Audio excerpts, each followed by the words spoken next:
Salam hormat.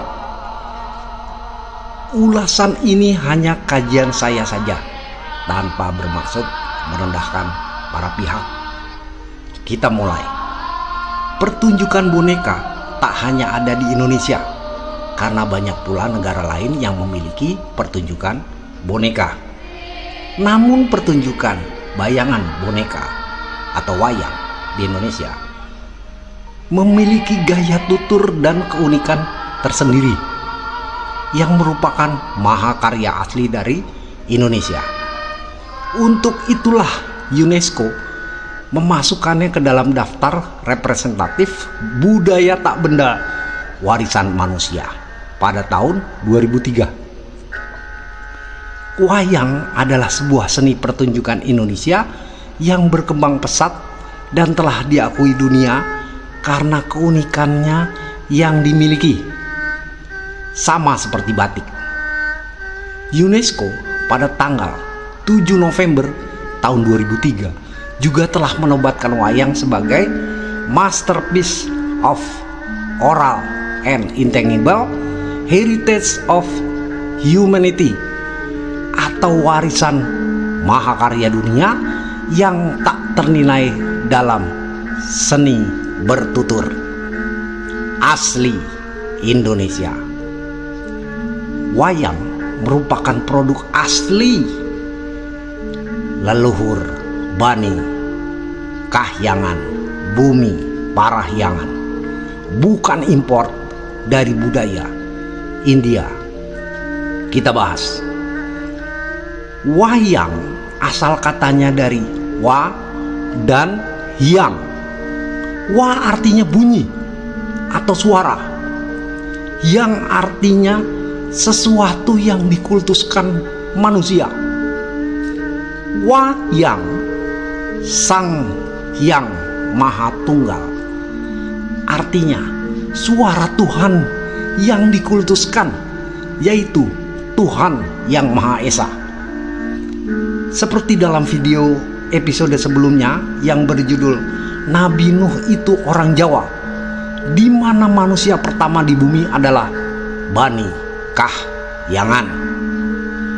Bani Kahyangan diturunkan dari langit di bumi Parahyangan. Cahaya yang disempurnakan oleh Sang Hyang Maha Tunggal diberi wadak fisik dan rasa, dimuliakan hadir di tanah yang mulia dengan kesuburan dan kaya kandungan alamnya untuk kehidupan manusia, serta dibekali dengan nasihat untuk kehidupan yang merupakan nasihat dan gambaran umum sifat, kelakuan, dan kejadian manusia dari lahir sampai mati, serta kejadian awal dan akhir dunia ini dalam bentuk wayang atau suara Tuhan. Datang zaman pergi zaman, tingkah polanya manusia ya seperti itu saja. Dari terbit matahari sampai tenggelam, ya begitu saja. Semua cerita wahyang yang asli adalah suara Tuhan atau kitab yang dibawa dalam dada manusia Bani Kahyangan. Itu makanya banyak sekali yang hafal ceritanya, menjadi pegangan hidup dan alur cerita kehidupan yang akan dijalani. Lalu terbagi menjadi alur cerita kecil, mulai dari dalam kehidupan kecil seperti lingkungan rumah, kemudian lingkungan besar suatu daerah, bersifat tentang hubungan sejati manusia dengan manusia, manusia dengan alam, manusia dengan hewan, serta manusia dengan Sang Hyang Maha Tunggal. Pada awalnya hanya diceritakan secara lisan sebagai nasihat hidup, lalu divisualisasikan atau diberi bentuk dan nama-nama tokohnya. Nah, ada tokoh dalam pewayangan yang sangat menarik karena selalu muncul dibicarakan sehubungan dengan gonjang-ganjingnya keadaan alam, keadaan rakyat, bangsa dan negara, keadaan pemerintahan, dan keadaan dunia. Tokoh itu bernama Semar. Semar memiliki bentuk fisik yang unik, seolah-olah ia merupakan simbol penggambaran jagat raya. Tubuhnya yang bulat merupakan simbol dari bumi, tempat tinggal umat manusia dan makhluk lainnya. Semar selalu tersenyum, tetapi bermata sembab. Penggambaran ini sebagai simbol suka dan duka. Wajahnya tua, tetapi potongan rambutnya bergaya kuncung seperti anak kecil, sebagai simbol tua dan muda.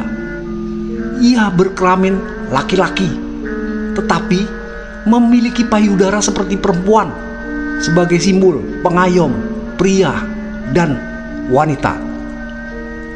Ia penjemahan dewa, tetapi hidup sebagai manusia biasa, rakyat jelata, sebagai simbol atasan dan bawahan. Karena atasannya atau junjungannya adalah manusia yang juga sekaligus bawahannya, sebagai penghubung alam atas, langit dan alam bumi.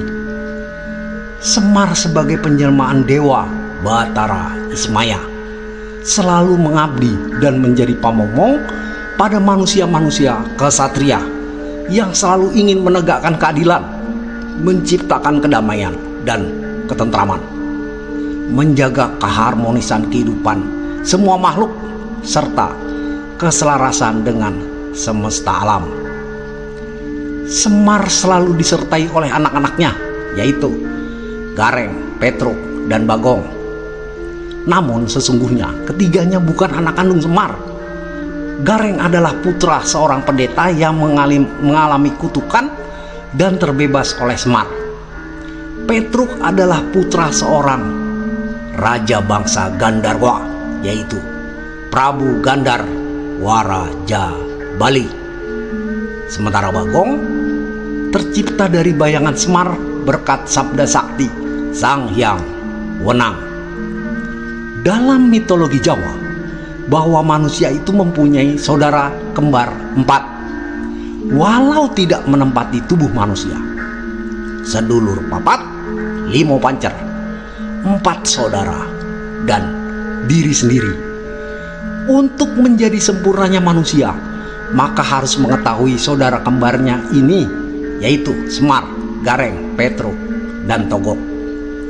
Maka jadilah manusia sejati dan sejatinya manusia yang berhubungan dengan langit dengan perantara para puno kawan. Jadi tokoh Semar ini pengayom manusia, menciptakan kedamaian dan ketentraman, menjaga keharmonisan kehidupan semua makhluk serta keselarasan dengan semesta alam, pamomong jagat dunia dan alam semesta. Kita bahas Sabdo Palon. Dahyang atau Danyang dalam bahasa Jawa adalah roh halus yang dikultuskan, melindungi suatu tempat atau wilayah seperti pohon, gunung, mata air, desa, mata angin, atau bukit. Danyang dipercaya menetap pada suatu tempat yang disebut punden. Bisa juga menjaga pribadi-pribadi perorangan. Pada masa peralihan dari kerajaan Majapahit ke kerajaan Demak, itulah muncul kisah Sabdo Palon Noyo Genggong. Kisah percakapan antara Raja Brawijaya V dengan Sabdo Palon yang tertulis pada serat Darmo Gandul dalam bentuk tembang atau kidung Macapat Jawa. Berikut adalah kutipan tembang atau kidung Macapatnya. Prabu Brawijaya berkata lemah lembut kepada punokawannya, "Sabdo Palon, sekarang saya sudah menjadi Islam. Bagaimanakah kamu? Lebih baik ikut Islam sekalian, sebuah agama suci dan baik." Sabdo Palon menjawab kasar, "Hamba tak mau masuk Islam, Sang Prabu, sebab saya ini raja serta pembesar danyang setanah Jawa. Saya ini yang membantu anak cucu serta para raja di tanah Jawa. Sudah digaris, kita harus berpisah. Berpisah dengan Sang Prabu. Saya kembali ke asal mula saya. Namun Sang Prabu, mohon diingat, kelak setelah 500 tahun saya akan mengganti agama Buddha lagi atau Kawruh Budi. Saya sebar ke seluruh tanah Jawa. Bila ada yang tidak mau memakai, akan saya hancurkan menjadi makanan jin, setan, dan lain-lainnya. Belum legalah hati saya bila belum saya hancur leburkan. Saya akan membuat tanda akan datangnya kata-kata saya ini. Bila kelak gunung Merapi meletus dan memuntahkan laharnya, lahar tersebut mengalir ke barat daya. Baunya tidak sedap. Itulah pertanda kalau saya datang sudah mulai menyebarkan agama Buddha, Kawruh Budi. Kelak Merapi akan bergelegar. Itu sudah menjadi takdir yang widi, bahwa segalanya harus bergantian, tidak dapat bila dirubah lagi. Kemudian ancaman-ancaman lain seperti laut naik ke daratan, sungai-sungai banjir bandang, angin puting beliung, hujan tak kenal musim, pagebluk pagi sakit sorenya mati, gunung-gunung meletus, gempa 7 kali sehari, dan sebagainya. Demikianlah kata-kata Sabdo Palon yang segera menghilang sebentar, tidak tampak lagi dirinya, kembali ke alamnya. Prabu Brawijaya tertegun sejenak, sama sekali tidak dapat berbicara. Hatinya kecewa sekali dan merasa salah. Namun bagaimana lagi? Segala itu sudah menjadi kodrat yang tidak mungkin diubahnya lagi. Kajiannya: 1. Pengakuan sendiri bahwa Sabdo Palon adalah danyang, yang berarti roh halus atau punden, atau mungkin bahasa Arabnya kodam atau korin atau jin, bahkan raja setanah Jawa yang membantu raja-raja Jawa selama berkuasa. 2. Berpisah dengan Prabu Brawijaya, maka saya akan kembali ke asal mula saya, kembali ke alamnya, yaitu alam halus. 3. Setelah selesai bicara dengan Prabu, lalu menghilang dalam sekejap, sirna, memperjelas sebagai punden. 4. Menebar ancaman akan menghancurkan. Jadi jelas bahwa Sabdo Palon itu sejenis siluman.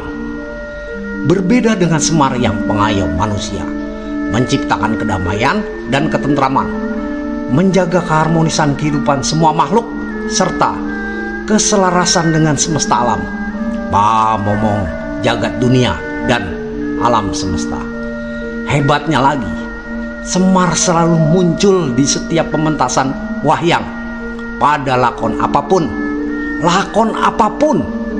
Tidak pernah dalam pementasan wayang nama Sabdo Palon muncul. Semar ngejawantah, apa ada? Sabdo Palon ngejawantah. Demikian pemirsa, terima kasih. Salam hormat. Mohon maaf lahir batin. Salam selamat dan menyelamatkan.